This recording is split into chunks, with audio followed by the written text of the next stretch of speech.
Oh wow, look, it's I-250.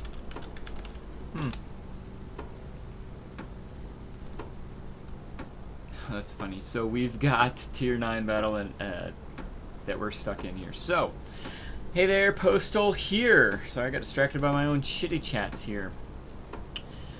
We are on a crap map. We have a plane that I'm not sure I'm 100% comfortable with, but it's been requested, and let's see what we can do with it.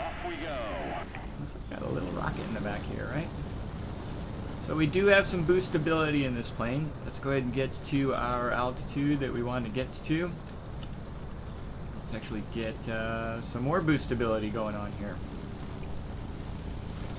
And let's go. We do not have an actual jet, which would be super nice. Our friend in the I-250 here has a jet.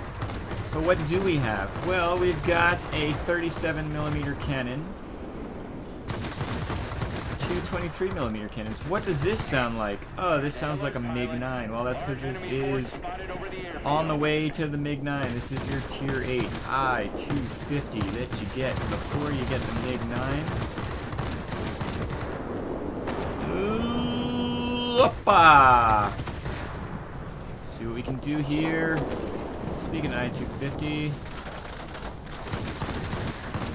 try to avoid that F2H. Luckily, I didn't get too many hits from that F2H, and F2H can tear you up quickly.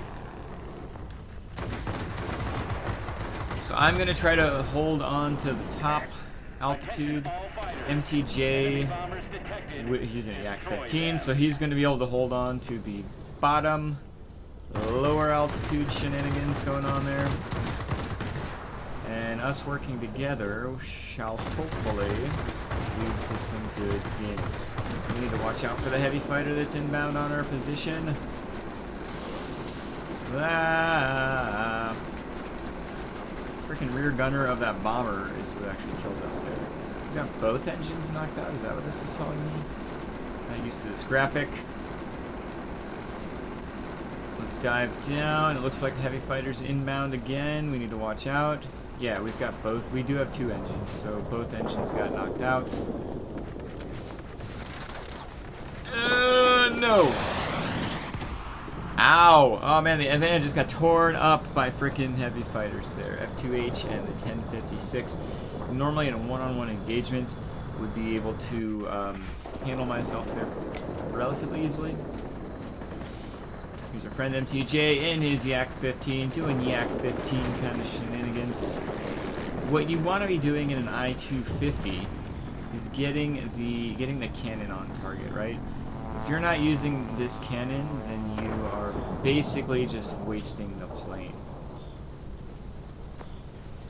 Is F-94D knocked out? Maybe.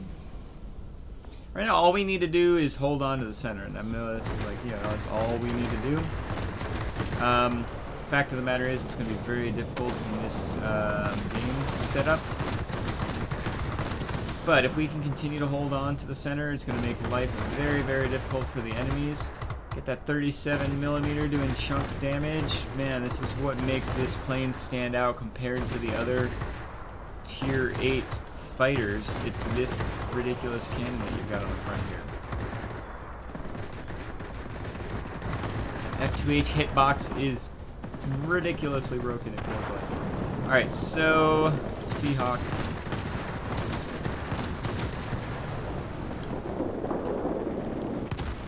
Got some planes inbound. I probably just offered up my postal booty to them. I don't need to be doing that.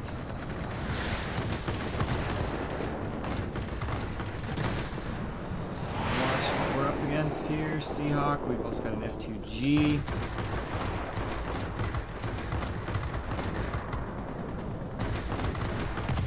Excellent. I think I'm just going to get a bunch of assists out of this, which is fine. A win is a win when it comes to that kind of shenanigans. We've got a Seafang inbound. Let's get paying attention to him.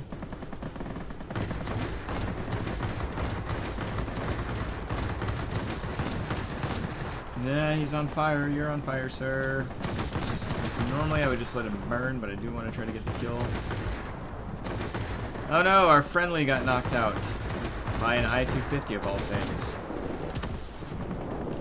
Let's get some boost on here. We still have our pneumatic control assist. as needed. It hasn't been needed. We haven't had an actual dogfight yet.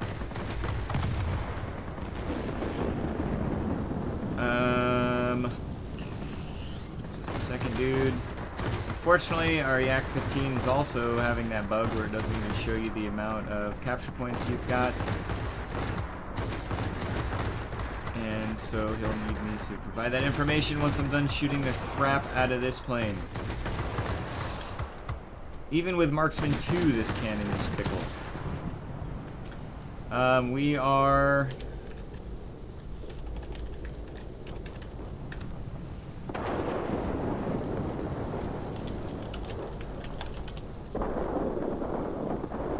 Let's go.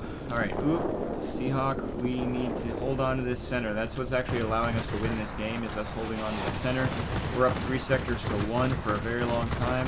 Go. Continue to hold on to this sector. We're just getting our cannon work into motion, right? That's what's gonna, again, I've mentioned it already once, that's what separates this plane from all the rest of the tier 8 fighters that are out there. So let's keep doing that. They've captured a garrison, but in the meantime, we've captured their command center. Now, unfortunately, they're probably going to capture the command center back pretty quickly. It's right next to their spawn point. It's just going to be very difficult for us to hold on to. I'm not even going to waste my energy on that, to be honest.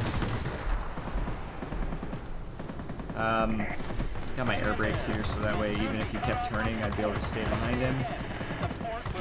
There we go. Moving along, get our boost back up. So let them capture the command center for all I care. I'm under the impression that they're going to capture it anyway. I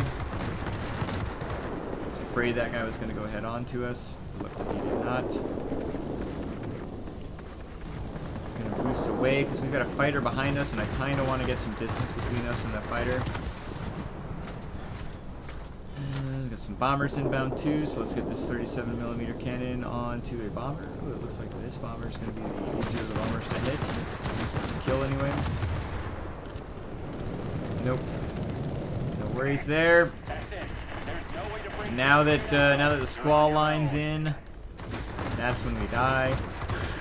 Hopefully not.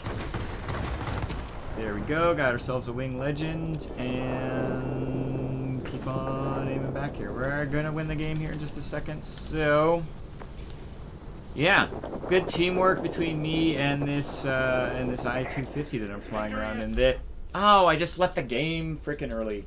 That's super annoying. Did not mean to leave the game early. It's I-250. This is the first game I've played in it in years. Just bought it back because A, it was on discount. But B, I've also got some people in my Discord that are requesting the gameplay of this to see, is it as bad as everybody talks about? I don't think it's that bad. I think a lot of it had to do with me not being very good in the game, or not as good as I am now, I should say, earlier in my Warplanes career. This, again, first battle I've played in this in... It's got to be at least 2 years, right? 13 kills, 9 while defending, and pretty good teamwork between me and MTJ. Let's hop right into another battle and see if we can keep it up. Operations, be ready. All right, we're top tier this time.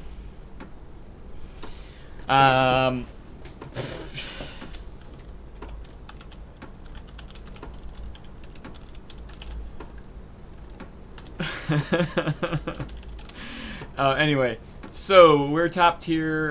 We are in our I-250 again. We've got some pretty heavy hitters on the enemy team, though. Let's see what we can do.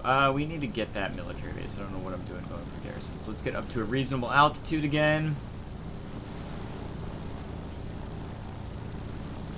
So it begs the question, if I get my rear engine knocked out, am I going to have issues in general with air performance? Like you would in like a Doe 335, if you get one engine knocked out, you're not able to maintain speed as normal. Does that same situation happen in the I-250? I don't know. Let's go ahead and get this 37mm cannon doing some heavy lifting here.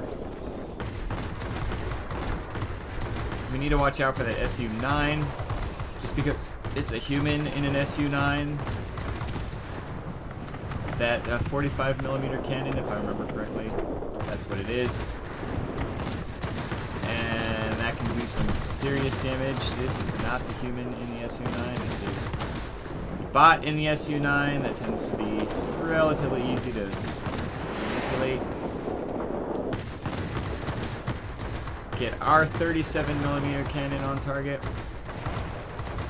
Just tapping away here. Eventually we'll kill this guy. There he is. He's dead.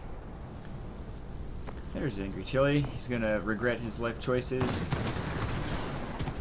I meant the I-250 was gonna get him. I don't mean that I was gonna kill him, but yep, just a little bit too late. So we need to. What do we need to do?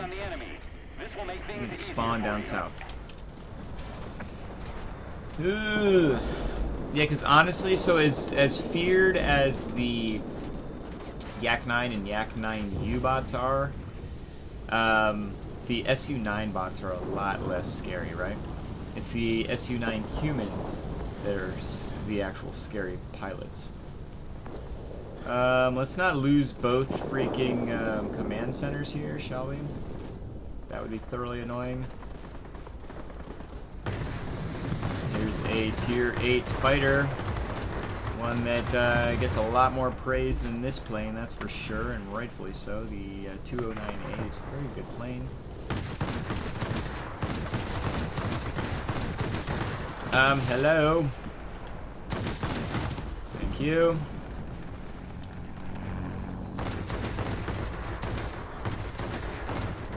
Let's go ahead and get some frickin' shots in here. Oh yeah, Angry Chili's doing some SU-9 kind of things. There we go. Our 37mm cannon was overheating.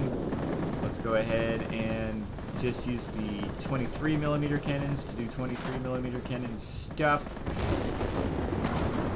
Alright, cool. Let's go ahead and get to the center there. Let's get some altitude here. Let's see what we can do. Oh, there's a ground attacker coming inbound, huh? Well, let's ruin his day if we can.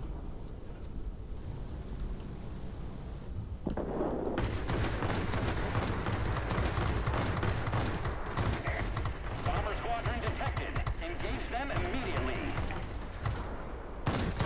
Gotta watch out. He's almost certainly got his bombs available. Enemy is launching rockets at us from the military base. Take action. So we don't want to get bomb dropped. But we've got a 37mm cannon that does 37mm cannon type things.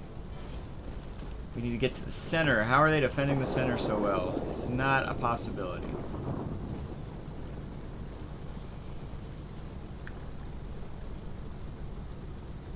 So we need to... Who's defending the center? I'm assuming Angry Chili's defending the center. Oh yeah, there he is.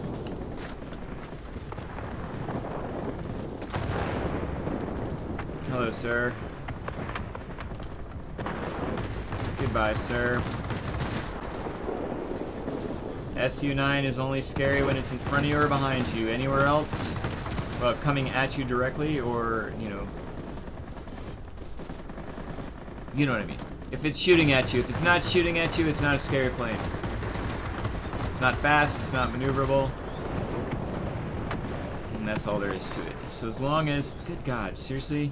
How many SU-9s are in this battle? I forget. We'll see how it goes. And... Come on! We need to be attacking. That, right there. And... Angry Chili is doing Angry Chili things.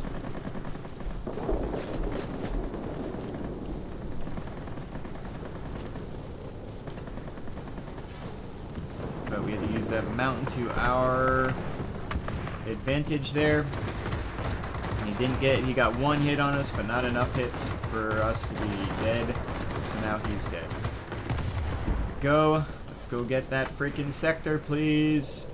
Team. Typhoon's inbound on us, it looks like. No, he's not. Good. Alright. Come on, boys.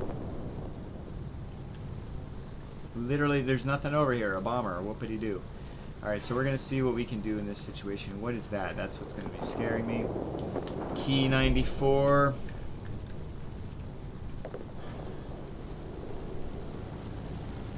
Key 94 can be a huge pain in the butt.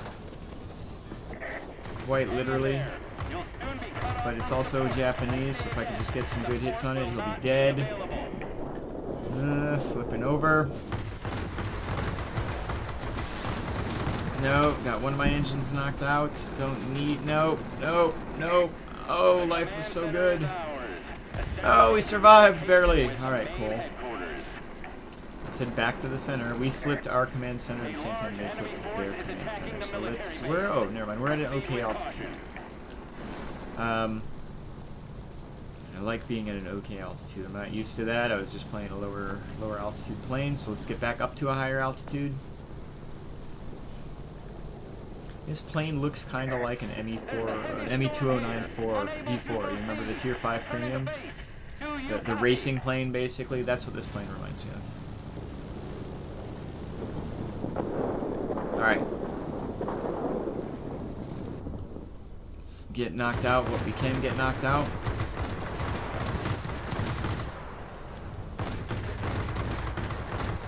There we go. Rapid duo. Get rid of this bomber. Can.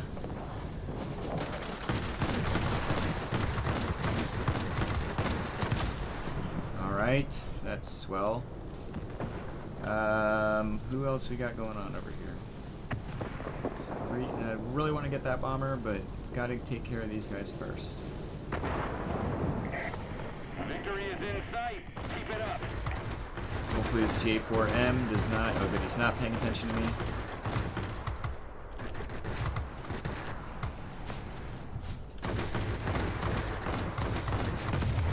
Go. Moving along. J4M, speaking of which, has a big 30mm cannon on it, but luckily it can't turn worth a nothing. Oh no. The SU-9 got me. Dang it. Well, hopefully we'll be able to hold on for the win. I think we will be able to. Alright, looks like, oh, we've got complete control of the skies. Good on our Yak-15. Good on us. I must pat myself on the back there. I think we did a pretty darn good battle. It looks like Angry Chili was luckily in a stock version of his plane, so we were able to be a little bit lucky, or luckier anyway. Let's head back. Alright, so we actually ended this freaking game out properly, and man, I'm a moron. Alright, so 15 kills this time, a little bit more. More good teamwork again with MTJ. I gotta scoot, gotta tell him that.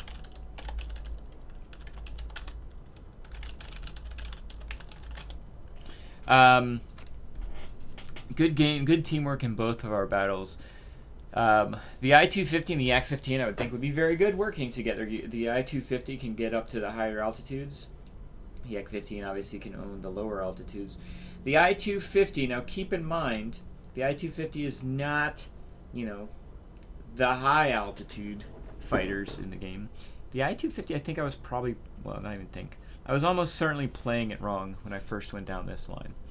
The P-51H has better altitude performance, right?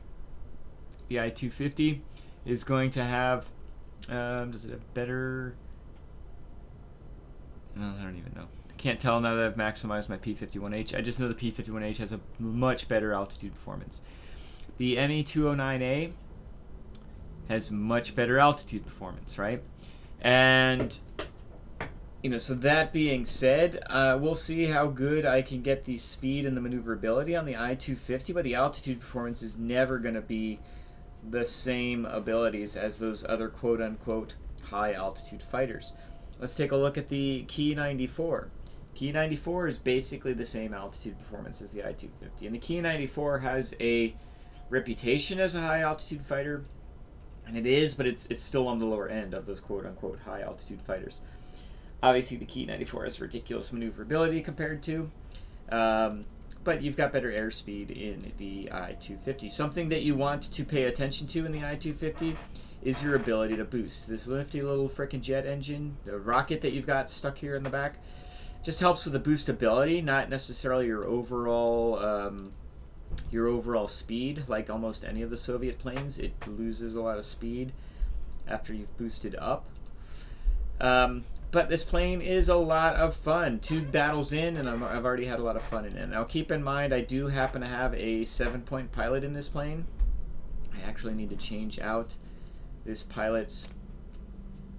no, not gold, you freaking Moran. I need to change out the pilot. I do not want... I do want Marksman 2. That's incredibly important for anything that's got a sniper-type cannon. Yeah, this isn't a long-range sniper cannon, but I want to make sure it's at least hitting once I'm in range. So Marksman 2, going for it. I don't want Engine Guru on here. I actually want Aerodynamics Expert. That's going to help both my maneuverability and my airspeed as a whole. And so you can see, going to have a little jump up. Yay! And as I actually boost these up, which I can do, it's going to, the boost up is going to get an extra 40% as well, because that's the way Aerodynamics Expert works. Wings resistance to critical damage. I don't think I've even gotten the wings knocked out maybe once in both these battles, right? Let's move along. Acceleration without boost, perfect. And let's get our accuracy buffed up too.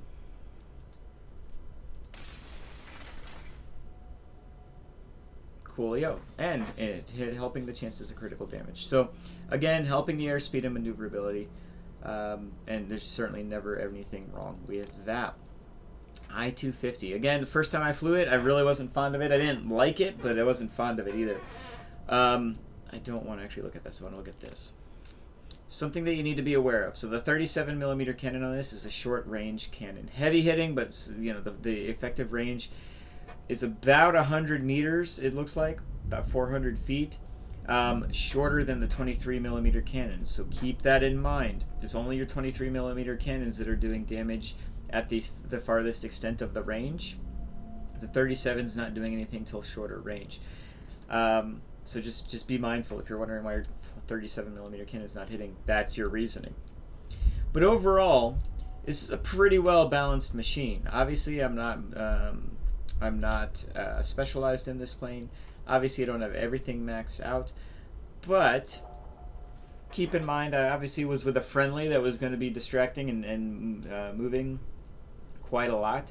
The combination of that with this plane is definitely a good flight, and I would recommend, if you're still stock in this plane, go get in a flight with either somebody that's a lot faster than you, so like a Tier 8 Heavy, or somebody a lot more maneuverable than you, somebody in a Yak 15 or something like that, or a Ki-84. You guys can do some excellent damage to the enemy aircraft. Overall, though, I've played 2 games, as you've seen, and I've really enjoyed this plane. This is a plane that you have to look forward to if you're grinding down this line. The I-250. I-250, yeah, I'm going to say I am liking this plane.